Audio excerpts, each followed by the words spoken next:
Le but de la parole écrite est de révéler sa voix. God has always wanted us to hear his voice. Dieu a toujours désiré que nous entendions sa voix. The voice is relational. Et sa voix est relationnelle. God has always wanted us to have relationship with him. Dieu a depuis toujours désiré que nous ayons une relation avec lui. We don't just have a manual, a teaching guide in this scripture right here. Et cette Bible, cette parole, elle n'est pas seulement un manuel d'enseignement, elle n'est pas une série de principes. We have Emmanuel, God with us, this man. On a Emmanuel, Dieu avec nous, c'est un homme. So it's not about a manual, it's about Emmanuel. Donc c'est pas à propos d'un manuel, c'est à propos d'Emmanuel. And Jesus is this living word, Et Jésus est cette parole vivante. the breath of God is the scripture coming towards us. Le souffle de Dieu est l'écriture qui vient vers nous. And so the invitation of scripture is to breathe him in. Alors l'invitation de l'écriture, c'est d'inspirer Dieu And to breathe out those very words of God. et ensuite de les souffler, ces paroles mêmes de Dieu, en retour. Unto encountering all of our senses being trained. Et c'est par cette respiration que tous nos sens sont aiguisés. You know, what we take in clean air and clean water and good food will train our physical senses. Est-ce que vous savez que lorsqu'on respire un air pur, lorsqu'on boit une eau claire, lorsqu'on mange une alimentation saine, ça aiguise nos sens physiques. It will not only sustain us, it will build up our seeing, our hearing, our tasting, our touching, our smelling.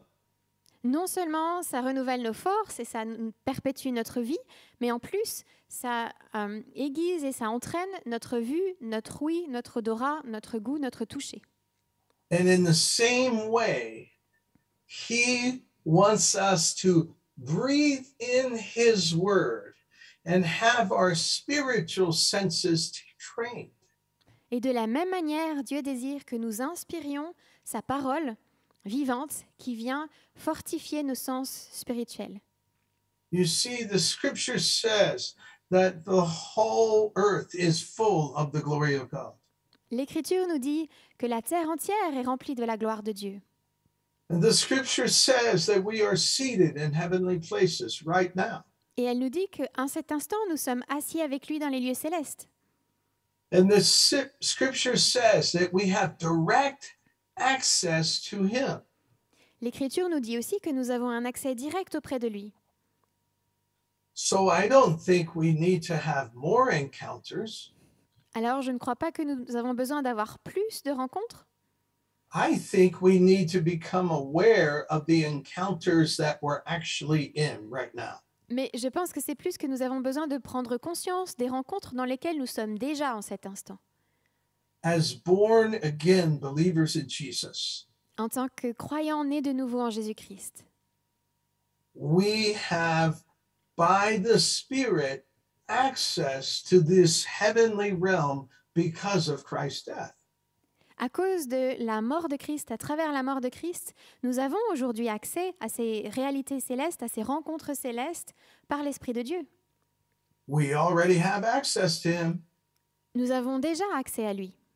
but do we know how to access him? Mais est-ce que nous savons comment accéder à sa présence? This access to God Cet accès à Dieu, is why God breathed the scriptures. est la raison pour laquelle Dieu a soufflé les Écritures.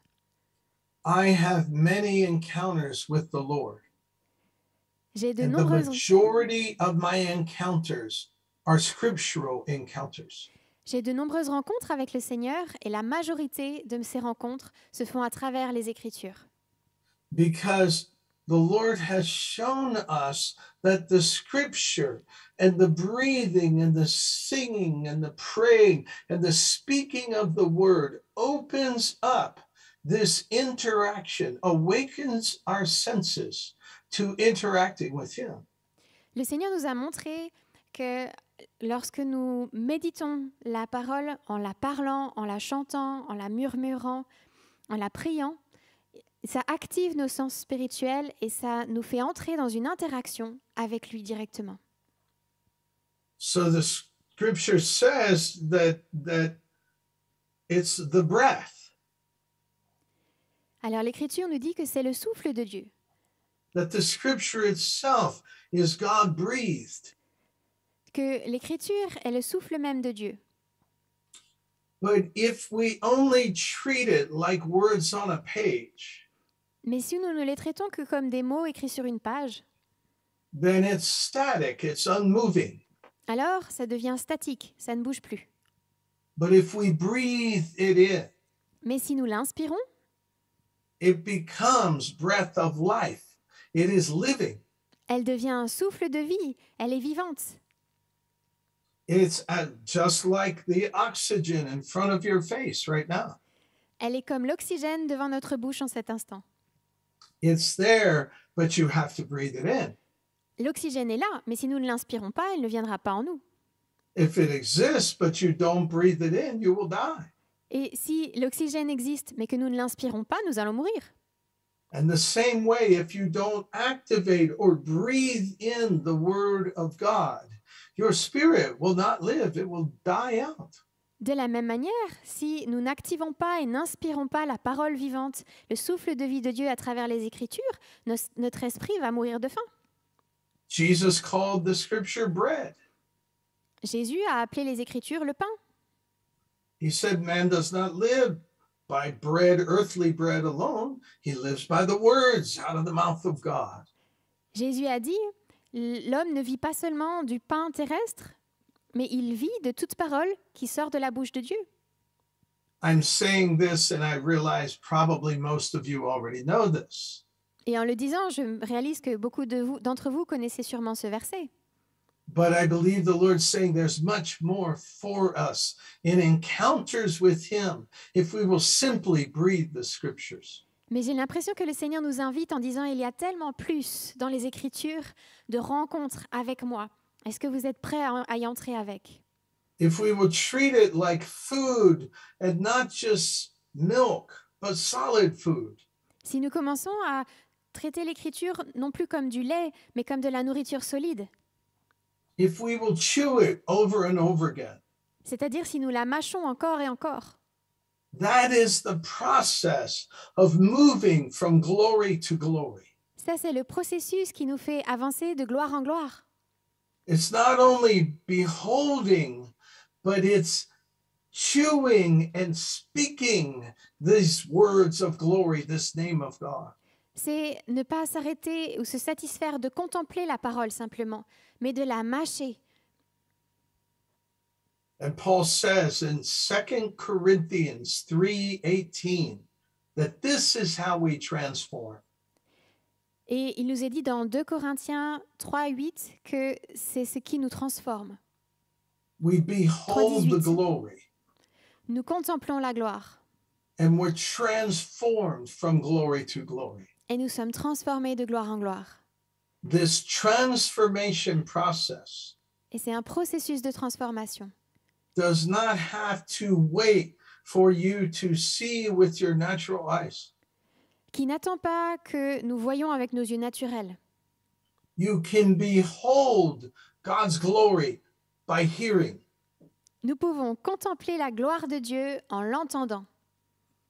When Moses said to God in Exodus 34, "Show me your glory." Quand Moïse a dit à Dieu dans Exode 34, « Montre-moi ta gloire », God said, "I'll speak my name over you." Dieu a répondu, « Je vais déclarer mon nom sur toi ». And Moses came away glowing with the glory of God. Et quand Moïse est redescendu, il rayonnait de la gloire de Dieu. Was he allowed to see the glory of God? Est-ce qu'il a pu voir la gloire de Dieu? No, God put his hand over his face. He could not see the face of God, Non, Dieu l'a couvert de sa main. Il n'a pas pu voir le visage de Dieu. but he heard the glory of God, Mais il a entendu la gloire de Dieu. and it transformed him. Et cela l'a transformé. You see, the highest encounter is our direct interchange with God's glory. Et voyez-vous, notre rencontre la plus élevée, c'est d'être dans une interaction en face à face avec la gloire de Dieu. This is how we're transformed into his image. C'est comme cela que nous sommes transformés à son image. Beholding angels in the heavenly realms will not transform you. Ce n'est pas de contempler des anges dans les lieux célestes qui va nous transformer. But Paul says, if we behold his glory, we're transformed. Mais Paul nous dit que si nous contemplons sa gloire, nous serons transformés. His glory is not just his visual beauty, Et sa gloire, ce n'est pas seulement sa beauté visuelle, it's his name. c'est son nom. God's glory is his name. La gloire de Dieu, c'est son nom. It's his character, it's his nature, it's his essence. C'est son caractère, c'est sa nature, c'est son essence. And just as God spoke his name over Moses, Et tout comme Dieu a proclamé son nom sur Moïse, we can speak God's name to God. nous pouvons proclamer le nom de Dieu à Dieu lui-même And be transformed hearing his name. et être transformés en entendant son nom. We can be transformed in the worship and adoration of God. Nous avons été transformés dans l'adoration de Dieu. The words of worship are so visual Les paroles dans l'adoration sont tellement visuelles that as we see them, we sing into a realm that we're seeing as we sing them. et alors que nous chantons ces paroles, nous voyons un royaume dans lequel nous pénétrons. And as we sing, we see his glory. Et alors